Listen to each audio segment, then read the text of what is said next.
আম্মা দিন, আপনি এটা কি করছেন? আপনি কেন কাজ করছেন? হাই রে আল্লাহ, সারা দিন তো শুয়ে বসেই থাকে, একটু কাম করলে কি হবে? তুমি দাও, খোলা বাড়িটা ময়লা হয়ে রয়েছে, একটু ঝাড় দে। একটা লোকজন যদি বাড়ির পর চলে আসে, খারাপ কবি না নে। আম্মা, আমি রান্না বান্নায় ব্যস্ত ছিলাম, সেই জন্য আমি এই খোলাটা ঝাড়ু দিতে পারি নাই। আপনি কেন ঝাড়ু দিবেন? ঝাড়ু দেওয়ার জন্য কি আমি নাই? আমি তো জানি বাড়ির সব কাম তুমি একা হাতে করো। তুমি একা হাতে এত কাম করলি অসুস্থ হয়ে যাবে তো। তোমার তো অল্প বয়স মারে, আমি এখনো সুস্থ আছি। বাড়ির কাম কাজগুলি কিছু আমাকে করতে দাও। যখন আমি পরি হয়ে যাব তখন তো তুমিই করবে, এই সংসারের হাল তো তুমিই ধরবে। বোমা, সেট করে না আমার কামটা করবি দাও। চুপ করুন আম্মা, আপনার কি কাজ করার বয়স আছে? আপনার তো এখন বয়স হয়েছে, আপনি কেন এখন কাজ করবেন? আর তাছাড়া আমি কেন আছি? এখন তো এই সংসারের সমস্ত দায় দায়িত্ব আমার, কারণ আমি হলাম আপনার ছেলের বউ। আর আম্মা, আপনি তো এত বছর সমস্ত কাজ করছেন, তাই না? আর এখন আমি আসছি, এখন আপনি কোনো কাজ করবেন না। এখন শুধু আপনি পায়ের উপর পা তুলে দিয়ে খাবেন দাবেন আর ঘুরে বেড়াবেন। আর কি বললেন? আমি অল্প বয়স, আমি কাজ করব না? শোনেন আম্মা, আপনার যখন অল্প বয়স ছিল তখন আপনিও কিন্তু এই সংসারে সমস্ত কাজ করেছেন, তাহলে আমার বেলায় কেন উল্টোটা হবে? আমি আপনার কোনো কথাই শুনবো না, আমি কাজ করব, আপনাকে আমি কোনো কাজ করতে দেব না। ও বৌমা, আমার অল্প বয়সে তিনি কাম করি করি অভ্যাস হয়ে গেছে। আর তুমি তো রাজার হালে বড় হইছাও, বুঝছাও, তুমি কি এত কাম পারো? শোনো বৌমা, এক সময় তো সংসারের হাল ছাড়িয়েই দেব, তখন না হয় ধরে নে। এখন আমার তা দেহি দেহি শিলাও আগে, বুঝছাও, তারপরে সব কাম করে না। জিজ্ঞেস করে যাও, রাঁধতেছিল রাঁধো। চুপ আম্মা, আপনি কিন্তু আমার উপর দিয়ে কথা বলছেন। আর আমি কিন্তু আপনার মেয়ে না, আমি কিন্তু আপনার মা। আর মায়ের মুখে মুখে কথা বলা কিন্তু সন্তানের মস্ত বড় অপরাধ। শুনুন, আর কবলা, আর কবলা, থাক আম্মা জান, আমার ভুল হয়ে গেছে, আমাকে মাফ করে দেন। আর কোনো কাম করবো না, এই যে কানে ধরলাম। আম্মা, আপনি এই কি নোংরা শাড়ি পরে আছেন? হ্যাঁ, আপনার ছেলে থাকে প্রবাসে, আর আপনি প্রবাসীর মা হয়ে এরকম নোংরা শাড়ি পরছেন?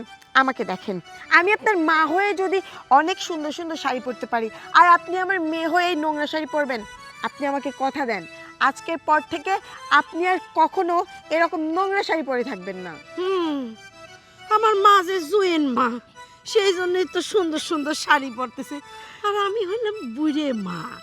বুড়ে মা যদি এরকম সুন্দর করকরা শাড়ি পরতে পারে, কত দেখি।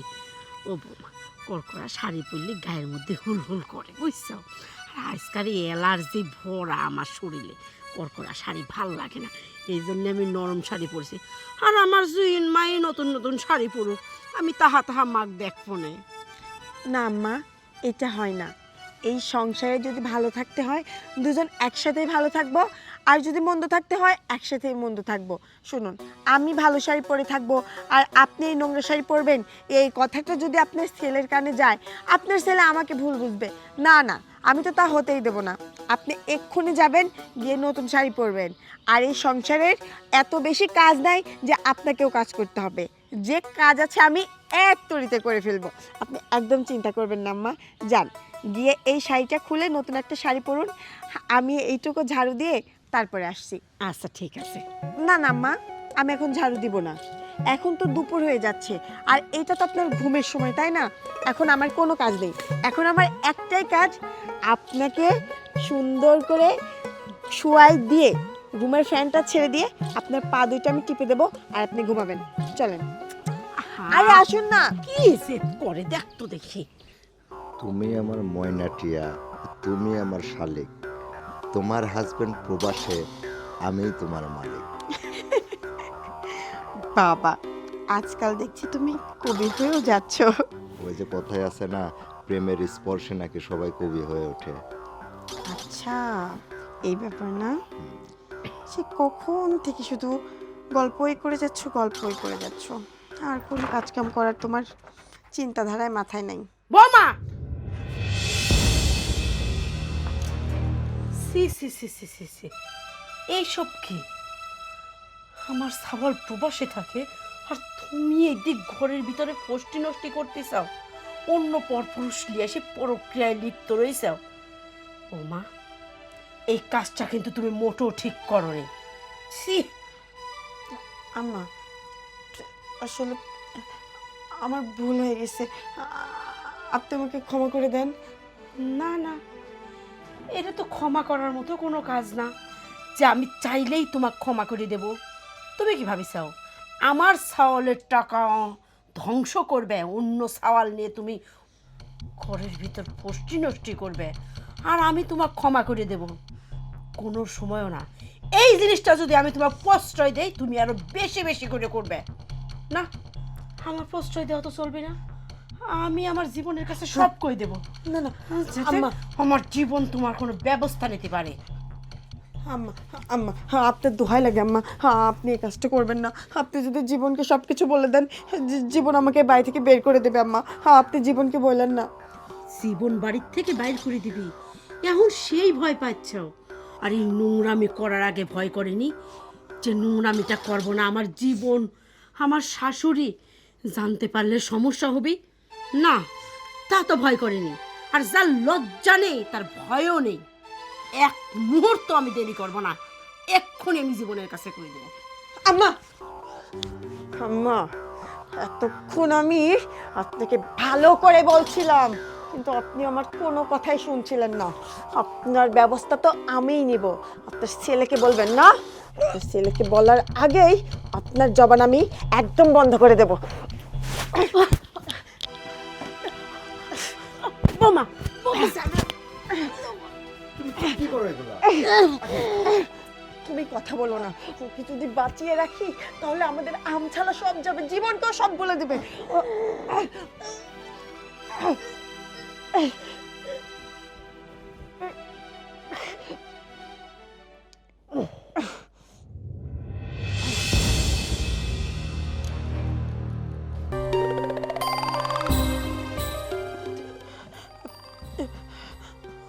ওগো, এখন কি করব?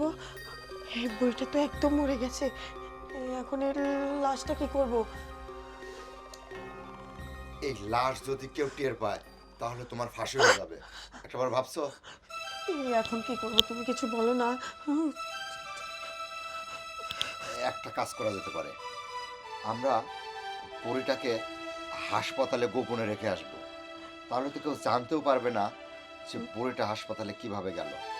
আর হাসপাতালে যদি লাশটা কেউ পায় তাহলে তো তোমার দোষ হবে না। তুমি একটা কাজ করো, যাও বাইরে যাও, দেখো কেউ আছে নাকি, আমি এদিকে ব্যবস্থা করতেছি। আচ্ছা ঠিক আছে, আমি গিয়ে দেখছি কেউ আছে কিনা। আচ্ছা ঠিক আছে।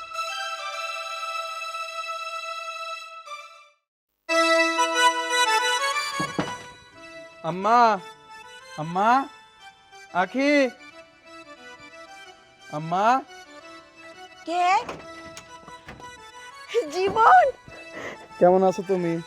আমি অনেক ভালো আছি। তুমি হঠাৎ করে দেশে চলে আসলা, তুমি তো আমাকে কিছুই বললা না। না, ভাবলাম যে বাসায় গিয়ে তোমাদেরকে সারপ্রাইজ দেব, এই জন্য আর কি জানাইনি। আচ্ছা, তুমি তো দেখে অনেক শুকায় গেছো, ঠিক মতো খাওয়া দাওয়া করো না? দূর পাগল, কোথায় শুকায় গেছি? আসলে তুমি তো আমাকে অনেক দিন এরকম সামনাসামনি দেখো না, সেই জন্য তোমার এমন মনে হচ্ছে। কিন্তু তুমিও কিন্তু অনেক শুকায় গেছো। কি বলো, আমি তো আরো মোটা হয়ে গেছি। আচ্ছা, তুমি আসলা, আম্মা কই? আম্মা বাসায় নেই? না তো। আম্মা বাসায় নেই, আম্মা কোথায় গেছে? আমার আমার তো মামারে বাসায় গেছে। মামাদের বাসায় গেছে? আচ্ছা, আম্মা একজন বৃদ্ধ মানুষ, অসুস্থ ব্যক্তি, তুমি তাকে একা একা নানির বাসায় পাঠাইছো, মানে তুমি যেতে পারলা না? আমি কিভাবে যাব? পাগলের মতো কেন কথা বলছো? হ্যাঁ, এই ঘর বাড়ি ফেলে রেখে আমি যদি তোমার মাকে নিয়ে তোমার নানির বাড়ি গিয়ে পড়ে থাকি, তাহলে সংসারটা কে দেখবে? হ্যাঁ, কে দেখবে? বাড়িতে তো অনেক কাজ কাম আছে, তাই না? শোনো, মায়ের তো এখন অনেক বয়স হয়েছে, সবসময় কি এক বাড়িতে থাকতে চায়? আমার নিজেরই খারাপ লাগে। আমারই মাঝে সাঝে মনে হয় আমি বাপের বাড়ি গিয়ে 1 মাস থেকে আসি, কিন্তু ওই যে আম্মাকে একা রেখে আমি যাইতে পারি না। আর আম্মাও আমাকে রেখে যাইতে চাইলো না, কিন্তু আমি যাইনি। বললাম যে আম্মা, আমি সংসার দেখি, আপনি যান, আমি আপনাকে গিয়ে নিয়ে আসবো। পরে আম্মা গেছে, সেটা তো বুঝলাম, কিন্তু পথে যেতে যদি কোনো একটা বিপদ হয় তখন কে দেখবে তুমি বলো? আচ্ছা, আমি কি এতটাই বোকা নাকি? হ্যাঁ, ওই যে আমাদের পাশের বাসার ওই যে কি যেন রেজাউল ভ্যানওয়ালা আছে না, ওর গাড়ি আমি রিজার্ভ করে আম্মাকে বাড়ির সামনের থেকে গাড়িতে উঠিয়ে দিয়েছি। আমি ওকে বলে দিয়েছি একদম নানিদের বাড়ির ভেতরে আম্মাকে পৌঁছে দিয়ে তারপরে যেন আসে। তোমাকে আমাকে এতটাই পাগল মনে করেছো? আচ্ছা ঠিক আছে, যেহেতু আমি বাসায় আসছি, তুমি মামাকে ফোন দাও, মামাকে ফোন দিয়ে বলো আমি বাসায় আসছি, আম্মাকে দ্রুত যেন পাঠিয়ে দেয়। আচ্ছা ঠিক আছে, আমি মামাকে ফোন দিয়ে দেবো, আম্মা চলে আসবে। তুমি এ নিয়ে একদম চিন্তা করো না। আচ্ছা, বাইরেই দাঁড়িয়ে কথা বলবো নাকি ভিতরে নিয়ে যাবা? এমন ভাবে বলছো মনে হচ্ছে এই বাড়ির মালিক আমি, যে আমার থেকে পারমিশন নিচ্ছ। আরে আসো। চলো। আসসালামু আলাইকুম আঙ্কেল। ওয়ালাইকুম সালাম। ভালো আছেন? আলহামদুলিল্লাহ। শরীর স্বাস্থ্য আপনার ঠিক আছে? হ্যাঁ, আমার শরীর স্বাস্থ্য ভালো আছে। তুমি কবে আসলে বিদেশ থেকে? আঙ্কেল, আমি গত পরশু দিন আসছি। ও, পরশুদিন আসছো? জি। তো একবারে আসছো না ছুটিতে আসছো? না, কিছুদিনের জন্য আসছি, আবার চলে যাব। ও আচ্ছা, আমি তোমার কাছে একটা কথা জিজ্ঞেস করি। জি আঙ্কেল বলেন। তোমার মার কি হয়েছে? কেন, মার কি হবে? মা তো ঠিকই আছে। না, অনেক দিন থেকে তোমার মাকে দেখছি না। ও এই বিষয়, আম্মা তো মামাদের বাসাতে গেছে। না, তা যাক, সেটা ঠিক আছে, কিন্তু প্রায় 1 মাস আমার চোখে পড়তেছে না, তার কি? দেখা পাচ্ছি না। 1 মাস দেখা পাচ্ছেন না? ও, কিন্তু আমি তো জানি কিছুদিনের জন্য গেছে, আখি তো তাই বললো। আচ্ছা, সেটা ঠিক আছে। আচ্ছা, তোমার বউ তোমার মার কি যত্ন নেয়, সেবা যত্ন করে? হ্যাঁ, যত্ন তো নেয়। আমার বউ আমার মার প্রতি যে যত্নশীল, এলাকার মনে হয় যে আশেপাশে 2-4টা বউ আমার মার যেরকম সেবা যত্ন করে, কোনো বউ সেরকম সেবা যত্ন করে না। ও, না করলে ভালো, শাশুড়ির যত্ন করে তো খুব ভালো কথা, মঙ্গলের কথা, কিন্তু অনেক দিন যাবত না আমার নজরে পড়তেছে না তোমার মা। একটু খোঁজ নিয়ে দেখো তো, আবার ওখানে যাও অসুখ বিসুখ হয়নি তো? আচ্ছা ঠিক আছে আঙ্কেল, আপনি যখন এত করে বলতেছেন আমি বিষয়টা দেখব। আচ্ছা ঠিক আছে, আমি এখন আসি। হ্যাঁ, আচ্ছা আঙ্কেল, আসসালামু আলাইকুম। ওয়ালাইকুম আসসালাম। কি ব্যাপার, আম্মা নানির বাসায় 1 মাস গেছে, আম্মা তো 2-3 দিনের বেশি কোনো জায়গা থাকার লোক না। বিষয়টা তো আমার ভাবে দেখতে হবে। শোনো না, তোমার সঙ্গে এভাবে প্রতিদিন এসে দেখা করি, ওটা যদি ধরা খাই তাহলে কি হবে বুঝতে পারছো? আরে আমি কি এত বোকা নাকি যে জীবন যখন বাড়ি থাকবে তোমাকে আমি ডাকবো? আমি এতটাও বোকা না। জীবন নাই জন্যই আমি তোমাকে ডেকেছি। আর আমি তো জানি যে ও কত সময় বাইরে থাকে, তাই না? আখি, এসব আমি কি দেখতেছি? একটা বাইরের ছেলে রুমের মধ্যে নিয়ে আসছো। আসলে জীবন, তুমি আমাকে ভুল বোঝো না। হ্যাঁ শোনো, ও হচ্ছে আমার বেস্ট ফ্রেন্ড। চুপ! ও যদি তোমার বেস্ট ফ্রেন্ড হয় তাহলে তো তোমার বেডরুমে কেউ করে? হ্যাঁ, বুঝতে পারছি, এমনি কথা বললে তুমি ঠিক হবে না, আজকে তোমাকে মেরেই ফেলবো। জীবন, কি করো এগুলা? জীবন, ছাড়ো তো, মরে যাবে। জীবন আমার লাগছে, ছাড়ো। তোকে আজকে আমি মেরেই ফেলবো। জীবন, কি করো? কত মরে যাবে। জীবন, জীবন এটা কি করছো তুমি? জীবন ওকে ছেড়ে দাও। আমার বউয়ের সাথে পরকীয়া করিস, আজকে তোকে আমি মেরেই ফেলবো, হারামির বাচ্চা।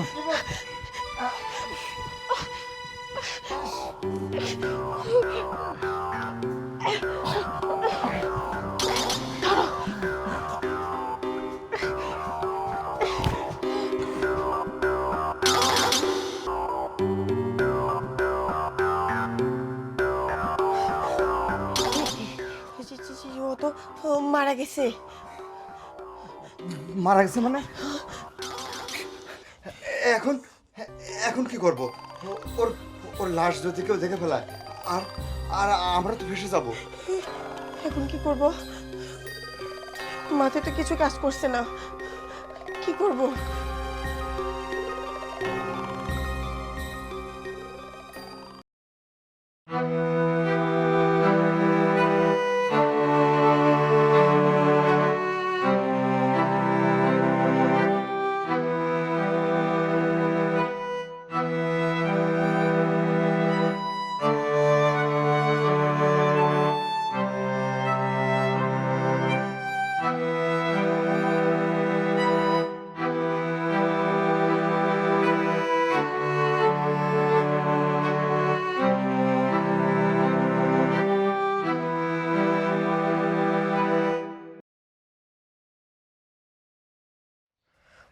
সারা দিন চলে গেল, হ্যাঁ এখন রাত হয়ে গেছে, আমার মাথায় তো কিছুই ঢুকতেছে না যে লাশটা এখন কি করবো।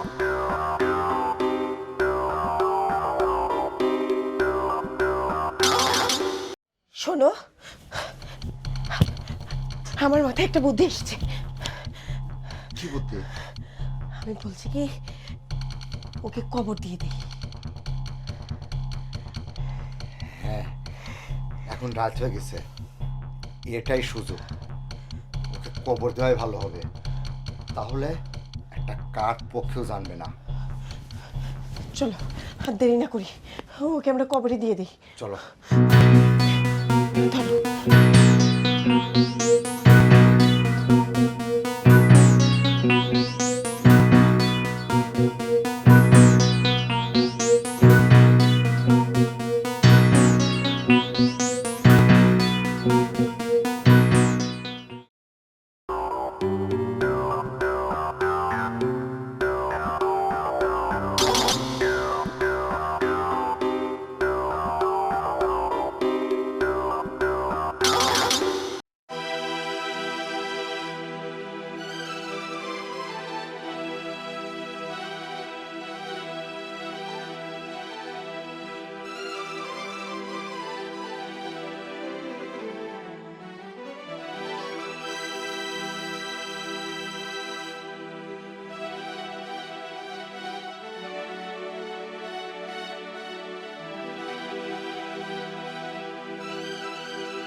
তোমাকে এভাবে দেখে না আর সত্যি আমার প্রাণটা জুড়ায় যাচ্ছে।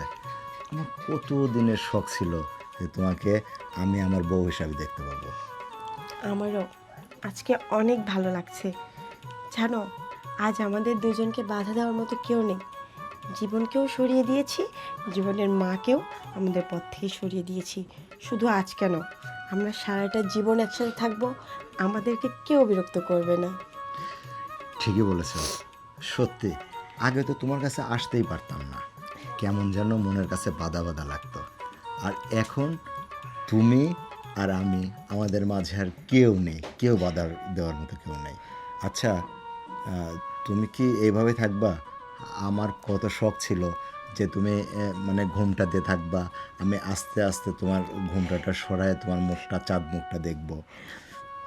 তুমি আমাকে ঘোমটা দিতে বলছো, আর দেখো আমি কিন্তু বিয়ের শাড়িই পরি নাই। এমনভাবে আমরা বিয়েটা করছি যে মার্কেট করব সে সময়টুকু পাইনি। শোনো, আমাকে কিন্তু কালকে মার্কেটে নিয়ে যাবা, নিয়ে গিয়ে আমি যে শাড়িটা পছন্দ করব আমাকে কিন্তু সেটাই কিনে দিতে হবে। মার্কেটের থেকে তুমি যেটা পছন্দ করবা সেটাই তোমার, বুঝতে পারছো? জানো, আমার জীবনকে একদম ভালো লাগতো না। ওকে কিন্তু আমি ভালোবেসে বিয়ে করি, কিন্তু দেখো ভালোবেসে বিয়ে করার পর ও আমাকে রেখে ওই দূর প্রবাসে চলে যায়। বলো, আমার কি সেই বয়সটা আছে যে আমি স্বামীকে রেখে থাকবো? নতুন বউকে রেখে কেউ প্রবাসে গিয়ে থাকে? আমি জানি না জীবন কিভাবে থাকতো। বিশ্বাস করো, আমার খুব কষ্ট হতো, আমি রাতে একা একা ঘুমাইতে পারতাম না। তাই তো তুমি আমাকে প্রস্তাব দেওয়ার সঙ্গে সঙ্গে আমি রাজি হয়ে যাই, কারণ জীবনের অভাবটা তুমি পূরণ করে দিয়েছো। তারপরে দেখো, তোমার প্রতি আমি এমনভাবে আসক্ত হয়ে পড়ি যে জীবনকে একদম ভুলে গেছি। আমার মনে পড়ে এখন শুধু তুমি আর তুমি। তুমি ছাড়া আমার এই মনে আর কেউ নেই, আর কেউ থাকবেও না। তাই না? সত্যি বলতেছ? তোমার কি মনে হয় এই বাসর ঘরে বসে বসে তোমার সাথে আমি মিথ্যা কথা বলছি? না, সেই বিশ্বাস তোমার উপরে আমার আছে। আচ্ছা যাই হোক, তুমি তাহলে আমার শখটা পূরণ করবে না? কেন করব না? যাকে পাওয়ার জন্য আমি এত কিছু করেছি, আর তার এই সামান্য এই শখটুকু আমি পূরণ করব না? এই যে আমি এক্ষুনি ঘোমটাটা নামিয়ে দিচ্ছি, এবার তুমি আস্তে আস্তে ঘোমটাটা তুলে আমার মুখটা দেখবা। হ্যাঁ, তুমি চোখ বন্ধ করো, আমি যতক্ষণ তোমার চোখ না খুলতে বলবো ততক্ষণ কিন্তু তুমি খুলবে না, ঠিক আচ্ছা আছে? ঠিক আছে, এই যে আমি চোখটা বন্ধ করলাম। আচ্ছা।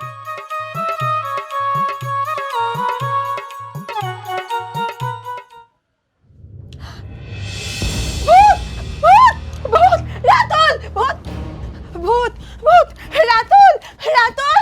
রাতুল কই তুমি? রাতুল! ভূত!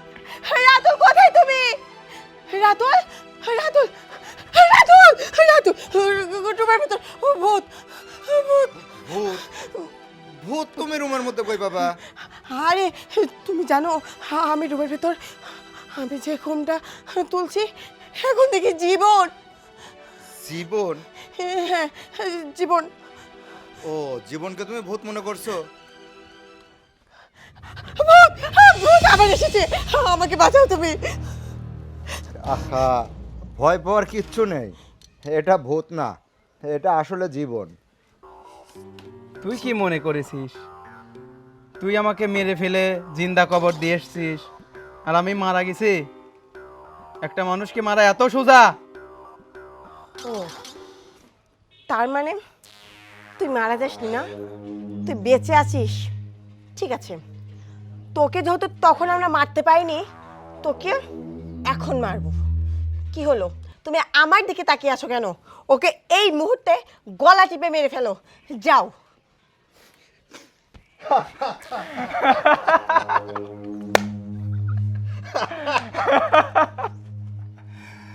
তুই কি হলো? ভাবছিস তুই বলবি আর ও আমাকে মেরে ফেলবে? রাতুল, জীবনে এগুলো কি বলছে? তুমি আমার কথা কেন বুঝতে পারছো না? ওকে যদি তুমি এখন বাঁচিয়ে রাখো তাহলে আমাদেরই ক্ষতি হবে, কারণ আমরা যে ওকে এর আগে মারার চেষ্টা করেছি এটাও সবাইকে বলে দেবে, তারপরে আমাদের জেল ফাঁসি সব হয়ে যেতে পারে। তুমি ওকে এক্ষুনি মেরে ফেলো। চুপ! ও আমাকে মারবে না, কারণ ওকে তুই চিনিস? ও হচ্ছে আমার বড় ভাই, আর ও আমার বড় ভাই কিভাবে হয় তা জানিস? ওনার কোনো বাবা মা নেই, ছোটবেলা থেকেই আমার বাবা ওনাকে আমার বড় ভাই হিসাবেই মানুষ করেছে। আর তুই কি না তার সাথে ষড়যন্ত্র করে আমাকে মারার চেষ্টা করেছিস? এই সবের পিছনে ছিলাম আমি, এই সব প্ল্যান করছি আমি শুধুমাত্র তোর চরিত্র প্রকাশ করার জন্য। কিন্তু আমরা তো তোমাকে কবর দিয়ে এসেছিলাম, তুমি বেঁচে ফিরলা কিভাবে? হ্যাঁ, তুই তো ভাবছিলি আমাকে কবর দিয়ে তুই সুখে সংসার করবি, কিন্তু কিভাবে আমি বেঁচে ফিরলাম তুই শুনতে চাস? হ্যাঁ, আমি শুনতে চাই যে তুমি কিভাবে বেঁচে ফিরলা। তাহলে শোন।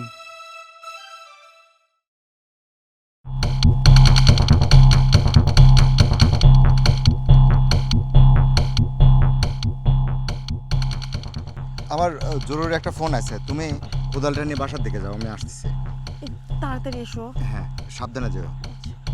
যাও, তুমি যাও।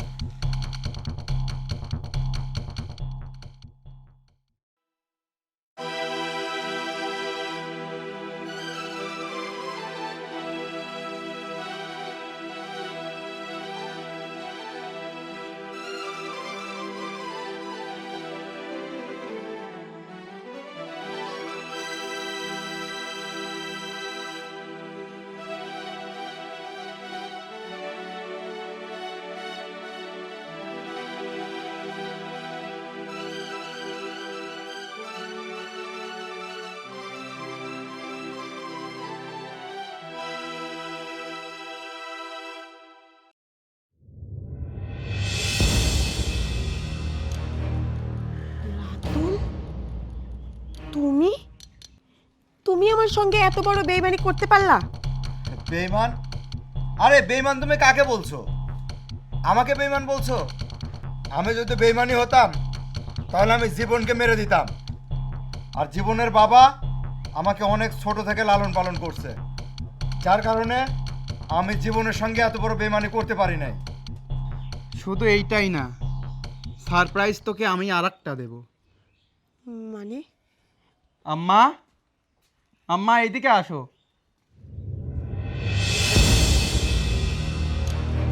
আম্মা,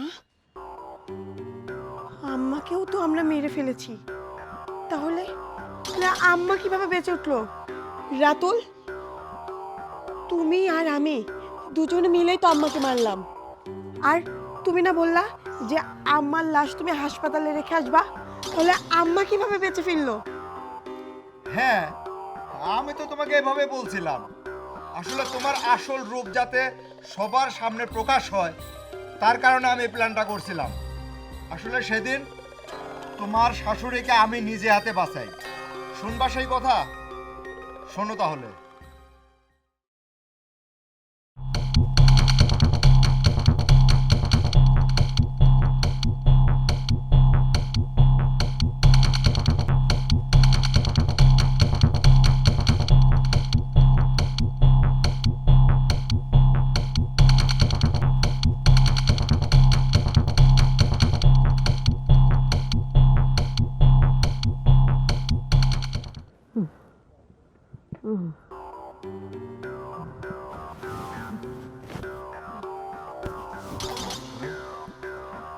করেন, আপনি আর এখানে এক মুহূর্ত না, আজকে থেকে আপনি আমার বাড়িতে থাকবেন, ঠিক আছে?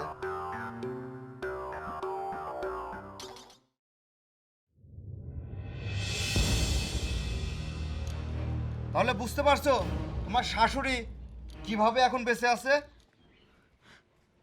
সি আখি সি, তুই যে এত বড় জঘন্য সেটা আমি বিশ্বাস করিনি।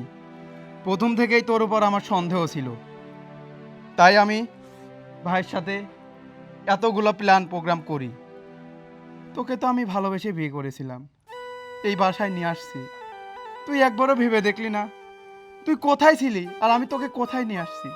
তোকে আমি এই পরিবারে রাজরানী করে রাখছি, তুই যখন যা চাইছিস তখন আমি তাই দিয়েছি, শুধুমাত্র আমার আম্মা আর তোকে ভালো রাখার জন্য। আর তুই তুই এত খারাপ যে ভাইয়ের সাথে মিলে এরকম প্ল্যান প্রোগ্রাম করতে পারলি। শোন, তুই যে পাপ করছিস সেই পাপের কোনো ক্ষমা নাই, আর তুই আমার আম্মার সাথে যে অন্যায়টা করছিস সেই অন্যায়ের তোর ক্ষমা নাই। এর জন্য তোকে শাস্তি পেতে হবে। জীবন, আসলে যে আমি বুঝতে পারিনি যে রাতুল আমাকে ভালোবাসে না। রাতুলের এটা একটা সাজানো প্ল্যান। আমাকে তোমরা ক্ষমা করে দাও। আমি আমি তোমাদের কাছে ক্ষমা চাচ্ছি। আমি কথা দিচ্ছি আমি আর এই জঘন্যতম কাজ কখনোই করব না। থামো, অনেক কইছো জঘন্যতম কাজ করবে না, তুমি ভুল করে ফেলাইছো। এটা কি ভুল? এটা হচ্ছে অপরাধ। তুমি দুইটা জীবন শেষ করে দিতে লাগেছিলা। আল্লাহ বাঁচানোর মালিক, তাই আমরা দুইজন বাইসে আছি। নাহলে তুমি যেই প্ল্যান করেছিলা না, আমারে তো বাঁচার কথা না। তুমি কি ভাবিস? কি ভুল যে হাতের থেকে একটা থালা বাসন পড়ে গেল, হঠাৎ করে ভাঙে গেছে। আম্মা ভুল করেছি, জীবন ভুল করেছি, এটা ভুল না, এটা হচ্ছে অপরাধ। আর এই অপরাধের শাস্তি হলো একমাত্র আইনের হাতে তুলে দেওয়া। জীবন, তুই আর এক মুহূর্ত দেরি করবো না। এই মেয়ে যদি তুই ছাড়ে দিস, ঠিক অন্য জায়গায় গিয়ে বিয়ে করবি, আর বিয়ে করে ঠিক এই একই কাজ করবি। এর ভিতরে আছে খালি লোভ আর পাপ। পাপ আর লোভে দিয়ে এর ভিতরটা ভরা। জীবন, তোরা দুইজন মিলে এক পুলিশের কাছে দিয়ে আয়। যা, থানায় গিয়ে দিয়ে আয় ওক। হ্যাঁ আম্মা, তুমি ঠিকই বলেছ। এই রকম একটা খুনি মেয়ের সাথে আমি সংসার করতে পারবো না। আমি যদি ওকে ছেড়েও দেই, ও অন্য জায়গায় গিয়ে আবার সেই একই কাজ করবে। ওর একটাই শাস্তি, ওকে পুলিশের হাতে তুলে দেব। ভাইয়া, ধরো ওকে। না না জীবন, রাতুল, আমার সঙ্গে এমনটা করো না, আমাকে ছেড়ে দাও।